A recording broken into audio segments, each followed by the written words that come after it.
Welcome to Our Girl Relationships. We talk about the problems people face in their day-to-day lives. Let's start with the video. Hello, Reddit community. Recently, an incident that happened between me and my stepdaughter has left me confused and really upset. I'm hoping to get some advice and insight from others who may have experienced something similar or who may have some words of wisdom to share. Background information. I'm a 45-year-old man who's been married to my wife for 5 years. She has a daughter from a previous marriage who's 17 years old and currently in high school. I've always treated my stepdaughter as if she was my own, but I feel like she has never really warmed up to me. My wife had been separated from her husband for about 6 months before she met me, and after meeting me, she realized that she wanted a divorce. I think my stepdaughter might secretly blame me for her parents getting divorced, but honestly, I don't see it that way. I've tried to be as understanding as possible. After all, she is just a kid. I've done everything I could to make her not hate me, and honestly, I thought that things were improving. Recently, we've even been talking a little. However, things took a turn recently when she demanded that I pay for an all-girls outstation trip she wanted to take with her friends. At first, I was hesitant to agree because I wasn't sure what the trip was for or where they would be going. But after some persuasion from my stepdaughter and my wife, I finally agreed to pay for the trip. I asked her who was going with her and where they were going, and also asked her to share the name of the hotel she would be staying at. My intention was not to control her trip. I just wanted to make sure she and her friends were safe. She got really angry at these questions, though, and told me I was being creepy and nosy and that she was old enough to plan a trip without me interrupting her business. Admittedly, I was a little hurt. I tried not to show it and decided to back off.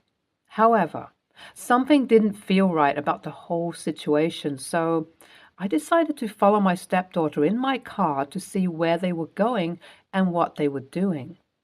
I just wanted to see who was with her and where they were staying and planned to come back immediately after finding that out. I didn't tell my wife about this because I didn't know what her reaction would be and I was in no mood to fight.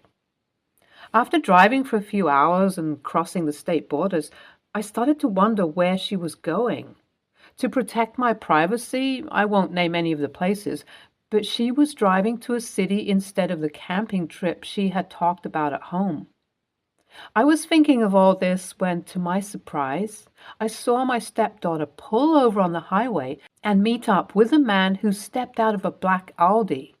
I almost immediately recognized the number plate. It was my former business partner.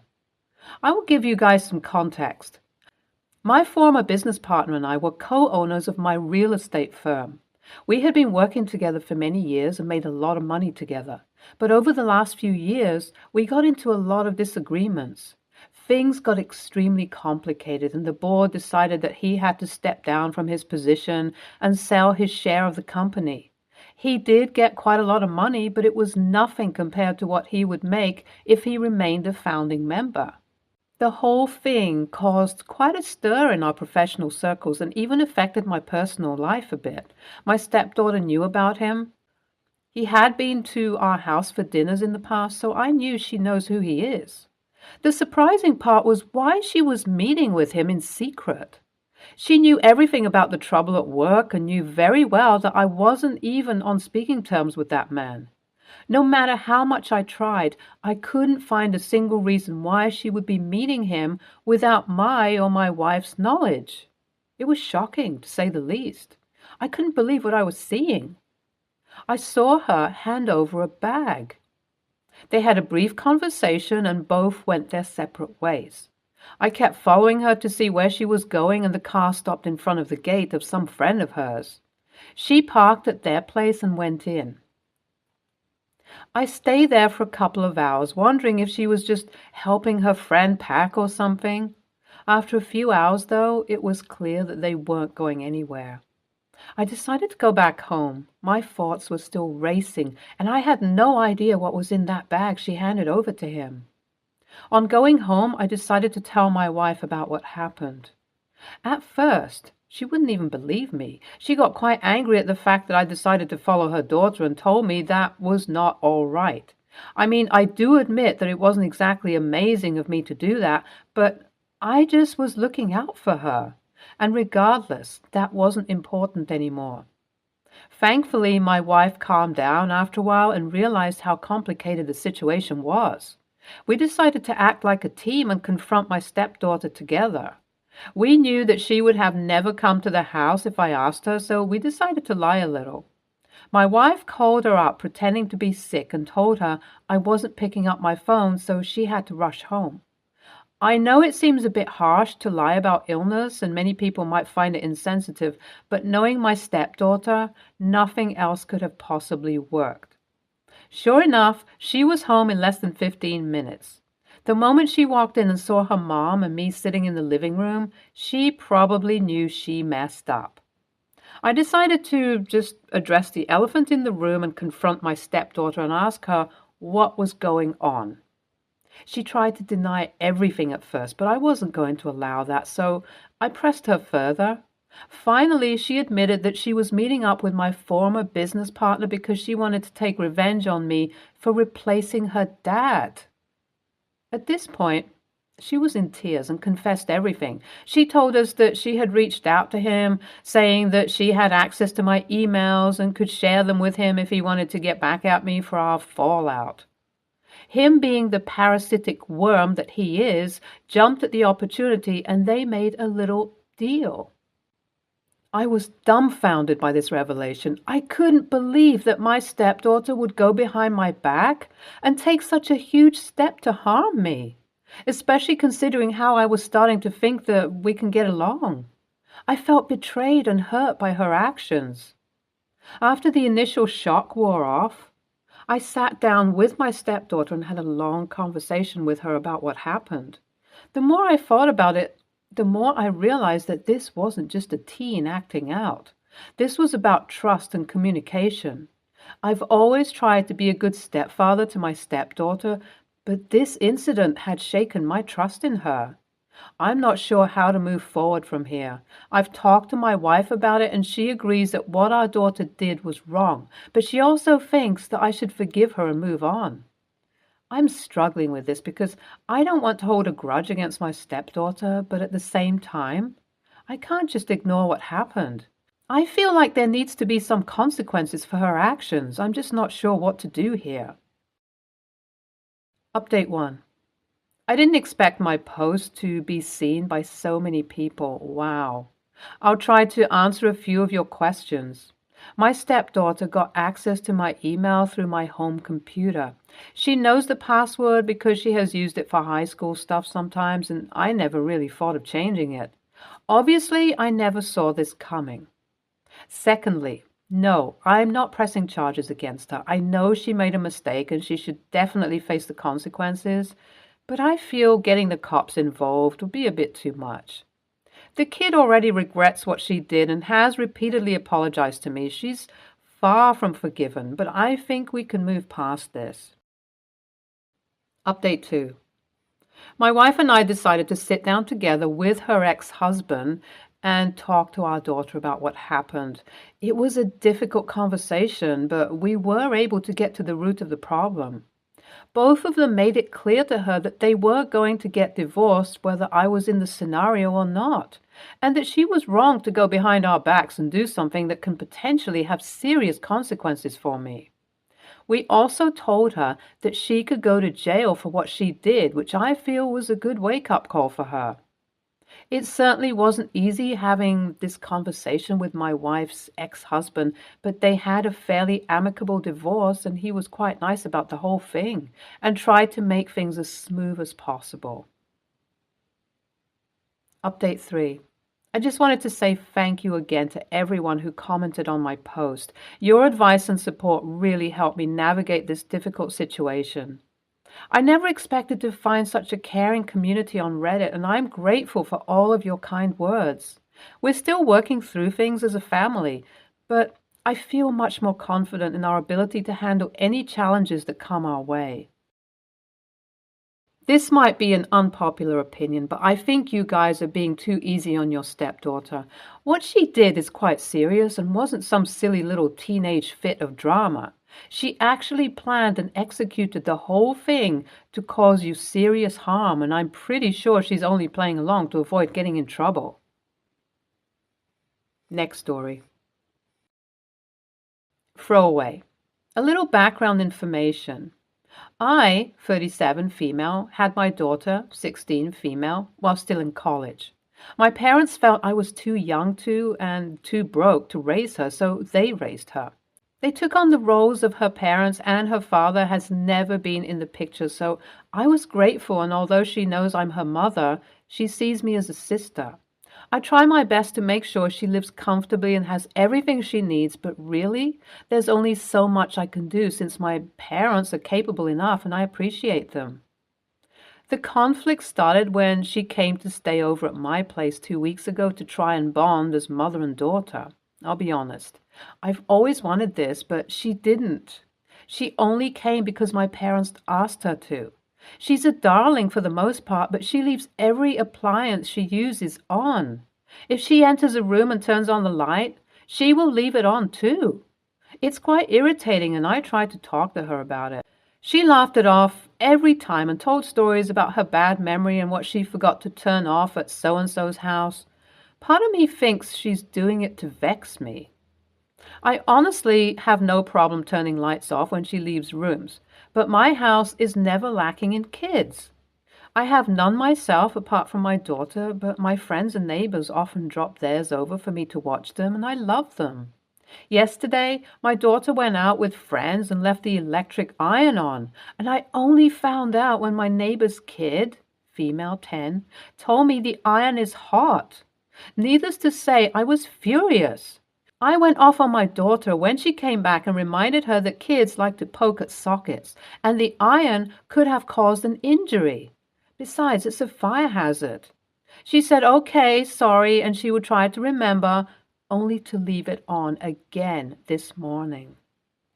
The plan was to stay 2 months, and it's only been 2 weeks, but I'm reconsidering it. My friend thinks sending her back will blow up the only chance at bonding. So will I be the a-hole if I send her back to my parents and ban her from my house regardless? Edit. Info for those calling me a bad mother for giving her away. I did not choose this. They took her. It was a whole court case that ruled in my parents' favor because they had money and I was still in college. They have been great-grandparents, and they have the right to decide whether or not I get to see her, and they only allowed me to meet her when she was 11 and stay with her recently. She also doesn't forget anywhere else, just at my place. Update. Thank you all for the comments and advice. I totally see the mistake I was about to make. I also accept my judgment, and I'm going to take responsibility for my thoughts, which I'm glad did not become actions. I spoke to my daughter a while ago and told her my side of things, how I genuinely feel about her and all this, and she listened. She didn't say much, but she admitted she doesn't really see me as a mother since she knew me as a distant sister first, so she didn't know what to do when her grandparents asked her to come over. She's not ready to call me mom yet. She doesn't think she ever will, and she assumed I would expect her to. She's also upset about me having kids over most of the time, as she feels they shouldn't get the right to be so close and clingy to me when she doesn't have that kind of freedom, because again, I'm more of a sister she sees once in a lifetime to her. Long story short, I realized it's going to be much harder than I ever imagined, but I will try my best going forth to make her feel loved and welcome. I understand I should keep my boundaries, but, in her words, I should start walking on eggshells around her too, which I will try to do. She didn't promise to do the same, but she did promise to stop doing things that could potentially cause harm, which is a huge step. While on that note, I would also like to point out that it's quite mean for commentators to make assumptions about something they know nothing about. My past had nothing to do with the post, and I left it out. only adding brief answers to questions I got asked. We are all in different countries with different laws and views, and just because things go a certain way in your country doesn't mean they go that exact way in other countries. There are ways to express your view without slut-shaming and name-calling. We all learn from mistakes, and I'm learning from mine. I appreciate your judgment on my actions, but I hope you can be kinder on other people's posts, regardless of whether they are TA or not. YTA, going from unplug the iron to get out of my house, is quite a leap. You now suddenly have your child in the house. At 16, she looks adult, but she is a kid. Child-proof it. Have conversations with your child. Discuss what is a suitable reaction if she can't remember to not put your place on fire. If one of those discussions comes to the conclusion that you are neither of you happy in this situation, ask if she would rather go back to grandma. Be an adult. Try being a parent. Don't be the teenage older sister that overreacts. Next story. I'm 39 male, and my wife, 36 female, and I have been married for 6 years, together for 10. We have 2 boys, C, 3 male, and B, newborn. My father-in-law is a great guy. He loves the grandkids and loves my wife and I, but he chooses awful partners. His newest wife, I'll call Laurie, treats him like shit. He has medical issues and she leaves the hospital runs, grocery shopping, etc. to his kids so she can go out for long weekends with her friends. Father-in-law and Laurie have been married for 3 years, and I have been respectful to her, but she really gets under my skin. She refers to my kids as her grandkids on social media, but only wants anything to do with them when she can gloat and get validation from her friends online. They are not allowed at her house without my wife or I present, and she makes no effort to be in their lives. Leading up to the birth, B, Laurie was harassing my wife and I about his first name. It's a family name. C is named after myself, and B is named after my father, alive, and brother who tragically died before he could have children. She kept telling us how much she disliked the name and would try to give us better options. My wife would constantly explain how important this was to me and that she loved the name. The big day came, and father-in-law and Laurie came to visit my wife in the hospital after B's birth. She immediately started calling him by his middle name, L. I asked her what the deal was, and she said she couldn't stand his first name, so from now on she would call him by his middle name. My wife asked her to please not, and that we would really appreciate the courtesy of respecting our wishes and calling him how we want to call him. She kind of looked up at me and sneered and said, I really can't do that. Please pass L to me, and I want to take some photos for Facebook. At this point, I lost my shit. I told her to STFU and get out. She was so disrespectful on so many levels. I feel like not only is she not respecting my son's name and our wishes, she is also throwing shade at my father and departed brother, to whom I was very close. She stormed out, and father-in-law and I haven't seen them since. My wife agrees with the sentiments, but thinks I could have been more tactful in my presentation. My father-in-law, who I have always had a great relationship with and want to continue to have a great relationship with, thinks I need to apologize to his wife. My wife's siblings think I was harsh and that she was only joking around. The only person on my side is my dad. Was I the AH here? I'm willing to apologize and keep the peace, but only if she will compromise and respect my wishes to call B by his name. Edit. Clarification. First, my father is still alive, and I have edited the post to reflect this. Second, my wife chose to name C after me. That was not my first choice. And as for B, we both liked the name and thought it would be a good tribute to my brother. I found out Laurie will be out of town this weekend, so I am going to go over to father-in-law's house and have a sit-down with him and let him know that I love him, and it wasn't personal towards him. We'll go from there. NTA. She sounds entitled and tedious. Is there any way to get father-in-law to get himself into therapy? Seriously, it helped my dad. His picker was flat busted. 4 wives and lots of therapy later, He's finally got one that isn't flighty or hateful. NTA, being tactful, got your wife nowhere when mother-in-law responded by doing what she wanted to do in the first place, the opposite of what you as a team wanted. I think by how you described your mother-in-law, I'm on team scorched earth. Treat her like she treats you. Stay tuned for more stories from our girl relationships.